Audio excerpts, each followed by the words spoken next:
बताइए। इस समय हम जो कंस्टिट्यूएंसी वाइज है वो आंकड़े बता रहे हैं। तिरहुत से सबसे पहले बताते हैं, वाल्मीकि नगर से आरजेडी आगे, सिकटा से, पिपरा से बीजेपी आगे, बोछा से आरजेडी आगे, बैकुंठपुर से आरजेडी आगे चल रही है, दरौली से सीपीआई आगे, दरौंदा से बीजेपी आगे, कुचियाकोट से जेडीयू है, मुजफ्फरपुर में बीजेपी है, चिरैया में बीजेपी है और राम ढाका में आरजेडी आगे चल रही है। बिल्कुल, कांटी में कांग्रेस पार्टी आगे चल रही है, ढाका में आरजेडी है, हरसिद्धि में इस वक्त जेडीयू आगे है, लौरिया में भी जेडीयू आगे है, नौतन में बीजेपी आगे है, गोविंदगंज में बीजेपी आगे है, गायघाट में जेडीयू आगे है, बरुराज में बीजेपी आगे है, हथुआ में भी बीजेपी आगे है, महाराजगंज की बात करूं तो आरजेडी आगे है, अमनौर में बीजेपी आगे है, केसरिया में जेडीयू आगे है, चनपटिया में जेएसपी आगे है और आई में बीजेपी आगे है। पारू सीट पर आरजेडी लीड कर रही है, सिवान में बीजेपी लीड कर रही है, एकमा में जेडीयू लीड कर रही है, परसा में आरजेडी लीड कर रही है, साहेबगंज में बीजेपी लीड कर रही है, मीनापुर में जेडीयू है, कल्याणपुर की अगला रीजन आ गया मगध का बता रहे हैं आपको। शेखपुरा से जेडीयू, नालंदा से जेडीयू, कुमरार से बीजेपी, पालीगंज से सीपीआईएमएल, विक्रम से कांग्रेस की सीट है आईएनसी की और पटना साहिब से बीजेपी है, बरबीघा से जेडीयू है, ओबरा से आरजेडी, इमामगंज से आरजेडी, बाराचट्टी से आरजेडी, नवीनगर से जेडीयू, अरवल से बीजेपी, मोकामा से जेडीयू और अस्थावा से आरजेडी। राजगीर की बात करूं तो यहां से जेडीयू आगे है, बख्तियारपुर से बीजेपी आगे है, मनेर में आरजेडी लीड कर रही है, जहानाबाद में आरजेडी लीड कर रही है, औरंगाबाद में बीजेपी लीड कर रही है,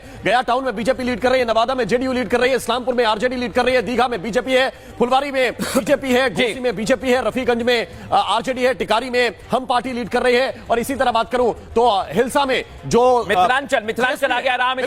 इस समय बड़ी जानकारी दे रहे हैं, मधुबनी से आरजेडी आगे, बेनीपुर से जेडीयू, जाले से बीजेपी, कल्याणपुर से जेडीयू, अलीनगर से मैथिली ठाकुर आगे, राजनगर से बीजेपी, बेलसंड से आरजेडी, झंझारपुर से बीजेपी, दरभंगा से आरजेडी, रोसड़ा से बीजेपी। राम, इसी तरह से बात करूं तो समस्तीपुर में कांग्रेस पार्टी है, दरभंगा में बीजेपी है। देखिए टोटल बड़ी खबर, हम सब सीट तो दिखा नहीं सकते इस वक्त, मगर दानापुर से बीजेपी के रामकृपाल यादव ट्रेल कर रहे हैं। बड़ी खबर, कौन पीछे है कौन आगे एक बात होती है, कौन पीछे? तेज प्रताप पीछे है, सम्राट चौधरी पीछे है, रामकृपाल यादव बीजेपी के दानापुर से पीछे है और तारापुर से सम्राट चौधरी पीछे। इस वक्त की सबसे बड़ी हेडलाइन क्या हो गया? ऐश्वर्या सम्राट चौधरी को फिर से लीड कर रहे हैं, सम्राट फिर से लीड कर रहे हैं। टोटल नंबर अगर देखी जाए तो 174 सीटों में से इस बार एनडीए 36 सीटों से महागठबंधन से आगे है, यानी कि 23% सीटें ज्यादा मिली है एनडीए को। 23%, 25% नंबर होता है। अगर 25% तक लीड बन जाए, 1 मिनट, अगर 25% की लीड बन जाए तो ये स्वीप होने वाली है। रतन शारदा, जेडीयू के नंबर बढ़ रहे हैं। हाँ, देख रहे हैं ना? नीतीश कुमार जो भद्दू उड़ा रहे थे, नीतीश कुमार सिंपैथी फैक्टर भी काम किया और जेडीयू की सीटें बढ़ी है पिछली बार से। ये अपने आप में समाचार है। जो मेजोरिटी बढ़ रही है एनडीए की, उसमें जेडीयू का बहुत बड़ा सहयोग है। पिछली बार उसके कारण हारा था एनडीए। वो तो दिख रहा है ना, क्योंकि आप देखिए बीजेपी 60 पे है, आरजेडी 57 पे है, जेडीयू के जो सीटें बढ़ रही है 53 पर पहुंच चुके हैं। पिछली बार से ज्यादा है जेडीयू, पिछली बार से ज्यादा है। बिल्कुल, वो बहुत इंपॉर्टेंट है। वो आपको दिख रहा है और इससे नंबर आप देख रहे हैं, जो गैप है वो बढ़ता जा रहा है। एनडीए 121 हो गया है, महागठबंधन 72 हो गया है। 72 और 121, आप देखिए मोटा मोटा 50 सीटों का फर्क आपको दिख रहा है। 200 सीटों के दुकान आने वाले हैं ऐश्वर्या, 200 सीटों के दुकान आने वाले हैं। 197 आंकड़ा पहुंच गया है। 197, लेकिन अभी 50 सीटें बची हैं। 50 सीटें और बची हैं, 50 सीटों का गैप ऑलरेडी हो रहा है। 122 यानी कि बहुमत का आंकड़ा आ चुका है। बीजेपी को सिंपल मेजॉरिटी मिल चुकी है। एनडीए को एक और सीट मिलेगी। एक और सीट अगर एनडीए के खाते में आ जाए, सिर्फ एक सीट ऐश्वर्या आ चुकी है और 124 सीटों के साथ एनडीए बढ़त में है। सिंपल मेजॉरिटी आ चुकी है और इस नंबर में 6 सीटें एलजेपी की है। 6 सीटें एलजेपी की है। रामविलास की पार्टी एलजेपी, चिराग पासवान की पार्टी एलजेपी, 6 सीटों के साथ it has become the 5th largest party. और सबसे दुखद स्थिति कांग्रेस पार्टी की है, जो 8 या 9 सीटों तक सीमित 10 पे है इस समय, जो दिखा रहा है हमको जन स्वराज पे। मैं एक बार फिगर बता रहा हूं आपको, जो आप अपने स्क्रीन पे देख रहे हैं। एनडीए 125 में, उसके अंदर बीजेपी 62 है और उसके अंदर जेडीयू 55 है। जेडीयू बढ़ रही है, जैसे कि रतन शारदा जी ने बताया। आरजेडी 58 पे है, कांग्रेस 10 पे है, जन स्वराज पार्टी 3 पे है और लोक जनशक्ति यानी चिराग पासवान 6 पे है। और ये बताता है वीआईपी 1, सीपीआई 1, एआईएमआईएम 1, लेकिन बीजेपी 63। रुझानों में 125 पार कर गए हैं एनडीए, 125 पार कर गए, 125 पार कर गए, निकल गई है और 6 पर एलजेपी है, यानी कि चिराग पासवान ने भी कम दिखाया है। सिर्फ वहीं पर ऐसा नहीं, इलेक्शन कमीशन का भी डेटा फटाफट 23 सीटें हो गई हैं। 11 पर बीजेपी आगे चल रही है, जनता दल 5 पर चल रही है, जेडीयू 5 पे, जेडीयू पे भी, यहाँ पर एलजेडी 3 पे और एलजेपी चिराग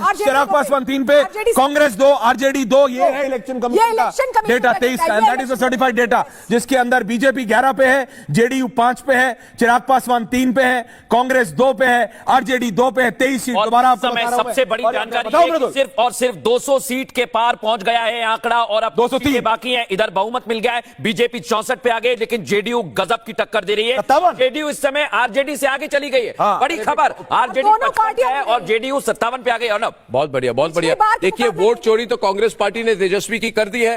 राहुल गांधी ने जैसा कैंपेन किया तेजस्वी के खिलाफ, जैसा अपमान किया लालू प्रसाद यादव जी को, लालू प्रसाद जी 4 दिन अपने बेटे के साथ दिल्ली में बैठे कि राहुल गांधी हमें अपॉइंटमेंट दो, अपॉइंटमेंट तक नहीं दी। द्वितीय चरण का चुनाव शुरू जब हुआ, उसी समय जनता और मतदाता ने, और उनके चेहरे से, उनके बातों से स्पष्ट लग रहा था कि बिहार में फिर एक बार एनडीए की सरकार बनने जा रही है। और जिस तरह से महिलाओं के अंदर उत्साह था, किसानों को जो किसान सम्मान निधि मिलता है उसके प्रति उत्साह था, युवाओं को मोदी जी, नरेंद्र मोदी जी के गारंटी पर विश्वास था, और नीतीश कुमार जी के कानून के राज और विकास को जनता ने पसंद किया। अब जनता जो है झूठे अफवाह पर और भ्रामक वादा पर विश्वास नहीं करती है। अब कोई बोल दे कि हम सब घर में एक एक आदमी को नौकरी दे देंगे, तो जनता समझ गई कि ये बहुत बड़ा झूठ और अफवाह है। तो अपना क्रेडिबिलिटी विपक्ष ने खुद गिराने का काम किया अंतिम समय। अगर किसी अपेक्षा में नीतीश कुमार से, और जनता ने ये समझ लिया कि मरता क्या नहीं करता, वही हालात विपक्ष का हो गया है। और अब कल से तो खिसियाई बिल्ली खंभा नोचे वाला हाल हो गया है। क्या आप अभी से ही आपको लग रहा है कि जीत गए हैं?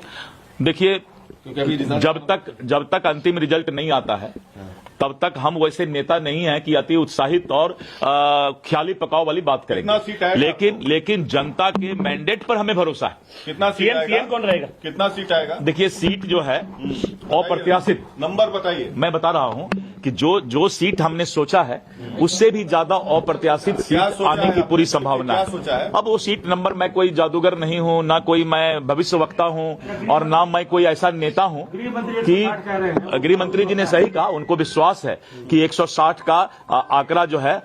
केवल झूठ का नैरेटिव फैलाना और जनता समझ चुकी थी। लेकिन अब फिलहाल एक बार रिजल्ट आ जाए, उसके बाद हम लोग। सर, लास्ट बात है सर, उन्होंने कल कहा प्रेस कॉन्फ्रेंस करके कि हम पिछली बार जो अधिकारियों ने जो है दबाव में आकर के वोटों की गड़बड़ी की, इस बार उनसे कहते हैं कि अपने जो पद का जो है वो इस्तेमाल करें। दबाव इसी तरह की जनता ने तय करेगी भाई। आप जो भाषा बोल रहे हैं कि जबरदस्ती जाके बैठ जाएंगे, ऐसा होता नहीं ना लोकतंत्र में, संविधान में ऐसा नहीं होता है। आत्मविश्लेषण कीजिए कि क्या कमी है और क्यों नेशनलाइजेशन का एजेंडा रहेगा। ये जो लीड कर रहे हैं आप, इसके पीछे सबसे बड़े कारण क्या है? अगर मतलब इसका सबसे बड़ा है विनम्रता, शालीनता और विकास नीतीश कुमार का। विरोधी जो पिछड़ रहे हैं, क्या कारण मानते हैं आप? ये लोग उदंड प्रवृत्ति के लोग हैं सर, जनता चाहती नहीं है इनको। उन लोगों ने अपना नैरेटिव चलाना चाहिए। आरजेडी की जो वर्किंग क्लास है वो एक्सेप्टेड नहीं है लोगों को मन में। परफॉर्मेंस तो आपका अच्छा हो गई है, वो अच्छा नहीं है। उम्मीद है मोकामा से भी लीड करेंगे और बिहार में भी।